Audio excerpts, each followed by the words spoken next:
Hello ladies and gentlemen, and welcome back to the fridge. On the menu tonight, World of Tanks. Tonight we're going to be doing something a bit different. I thought I might do a series where we take a look at the history attached to a specific tank in the game. As we all know, many of the tanks in game were fielded in real life.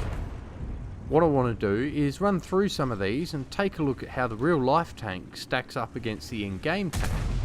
Give you guys a bit of background on the real tanks. Now, there is a large number of real tanks in the game, and I honestly don't want to go through all of them. So, leave a comment on which tank or tank family you'd like me to go over. Now, I won't be making 30-minute long videos about history, development and deployment of these tanks. Rather, I'll just be pointing out some highlights, or perhaps correcting some long-held myth or misunderstanding about a specific tank or its usage. I thought about starting at the bottom of a tech tree and working my way up, but when I did a little research, this turned out to be harder than it seemed. There are quite a few tanks out there that were ordered in large numbers, but for one reason or another only had very limited numbers produced. Now, when I say this, most people will think of the Mouse or the Tiger P. But did you know the Lish tractor, that little tier 1 thing, was built by both Krupp and Rheinmetall? There was an order for about 250 or so, but they only made 4. So, what I'm going to do is look at some of the more popular or famous tanks, or families of tanks, like the M4 Shermans or the IS line. Tonight, I'd like to start things off with something interesting. So let's take a look at the Ferdinand. Now, most people know that the Ferdinand is also known as the Elefant, but were you aware that these two names are actually talking about a pre- and post-refit? The Ferdi was built on the failed prototype chassis from Ferdinand Porsche, the Tiger P. Porsche initially wanted to convert these 100 chassis into some form of self-propelled gun by mounting a mortar or a howitzer on them, which, given the benefit of hindsight, would have been a much better idea. Anyway, these 100 hulls that were unable to be given turrets, they get converted into Panzerjägers, or in English, tank destroyers. They would mount the 88mm L71, and this gun was actually still in development at this point, but essentially it was a longer version of the 88mm found on the Tiger. The hulls were modified to accept the casemate, which had to be large enough and strong enough to accept and support the large cannon. Armour on the hull was reinforced by adding another 100mm slab of steel to the upper slope and the vertical armour plate, which in itself just added 4.5 ton. The casemate itself weighed in at a rather stout 15 ton, adding more strain to an already well overworked driveline. Engine layout and cooling was reworked so that the casemate was placed on the rear of the hull and the engines were at the front. If you look at the Tiger P, you'll see the turret was intended to go at the front with the engines and motors in the back. If you're not already aware, Porsche designed his tank to be a hybrid drive.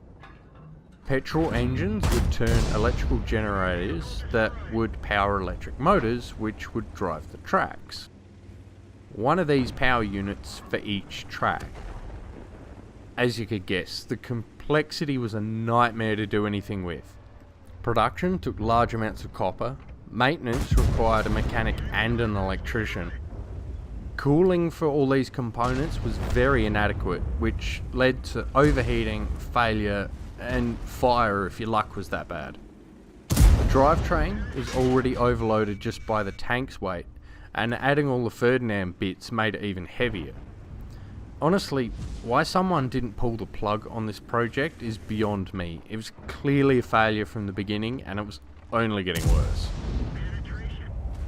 The Ferdinand had a decent outing at the Battle of Kursk, where they worked great while they were being used in their intended role of battlefield snipers.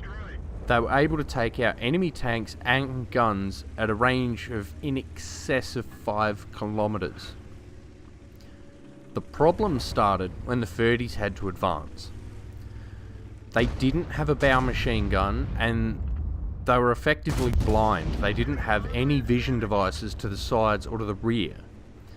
Russian infantry quickly discovered the best way to kill these things was simply to wait in their trenches for it to blindly drive past, then swarm it from the sides and rear with a mixture of grenades and flaming vodka. Molotov cocktails. Recovery of disabled Ferdies was also a major problem because of the weight of the thing. The standard German recovery vehicle was the Bergpanzer IV.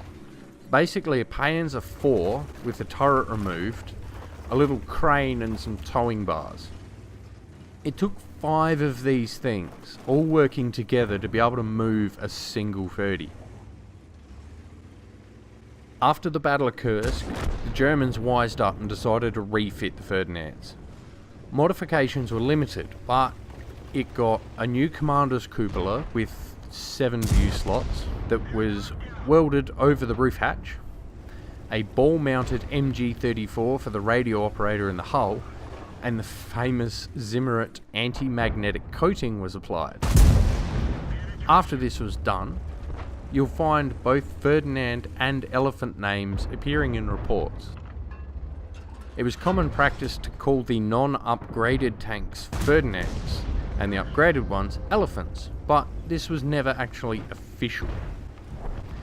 As you can see, the tank we get in-game is the Ferdinand, without the upgrades. If you want to be historically correct in-game, you need to mount the base 88mm gun and use the base engines, although even these are slightly more powerful than the real engines that were used. If you're interested and want to do some more reading about the development and deployment of the Ferdinand, check the link in the video description to Tank Encyclopedia. Thanks for joining me again in the fridge. Be sure to check links in the video description to my Twitch and Patreon. See you again soon.